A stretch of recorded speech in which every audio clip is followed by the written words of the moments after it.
It's Dr. D from She Victory. I hope everyone is doing well. Not really coming today as Dr. D, but just as a mom, just as a parent. I took a phone call this afternoon, and if you know me, I don't talk on the phone that much, but I took this phone call, and she and I began to talk about COVID-19 and how it's affecting her children and how it's affecting my children and just people all over the world. And I began to tell her about my son, Jonah, who is supposed to graduate from college in May, but graduation ceremonies have been canceled.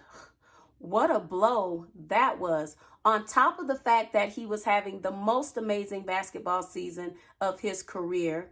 He was getting ready to compete in the Big Sky tournament with his team, an amazing team, and that got canceled. And now no graduation. So just being myself, I said, listen, for $180 for a rented robe plus graduation announcements, he better walk across that driveway, and I mean, somebody better be clapping, okay? And we chuckled and we laughed about it, but then I started talking about his future. My son has aspirations, and there's things that he wants, and I want them for him.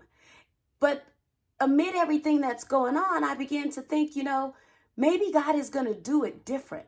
And the scripture came to me that God is going to do a new thing.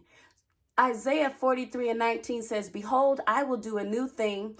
Now it shall spring forth. Shall ye not know it? I will even make a way in the wilderness and rivers in the desert. Oh my gosh, I started thinking about this and I thought, he may be getting what he wants, but in a new way. And when God does it, we are going to know that it is God.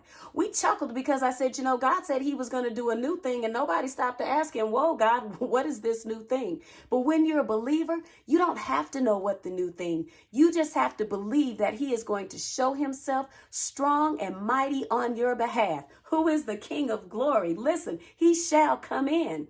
So I just wanted to get on here and ask you a question. Are you looking for a new thing? What if God is trying to do a new thing for you right now? A new faith, a new hope, a new joy, a new testimony. Maybe you're going to get to know him in a better way. See, when we talk about new things, we often think that God is going to take a bad thing, turn it into a good thing, and the bad thing is just going to go away. But don't you know that for God to do all those new things that I just mentioned, that there has to be trials. Those things come through our testing. They come through our faith. They come through tribulations and maybe even through a virus. But listen, it doesn't matter because God can take it and do a new thing. Are you looking for a new thing? Oh man, I got so excited because I woke up feeling some kind of way today. But as I began to talk to her about this new thing, I started walking around my kitchen saying, God is going to do a new thing. Rivers in the desert.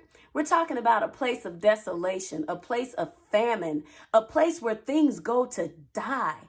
But God is a depressed place. But God is getting ready to send rivers. He's getting ready to send rivers of hope, rivers of joy, refreshing, provision. Oh my God. And away in the wilderness, I don't have to know how God is going to do what he's going to do. I just have to believe that he's going to do it. So I want to encourage you today. Don't get caught up in everything that's going on and focusing on the troubles that are happening, because two things are for sure.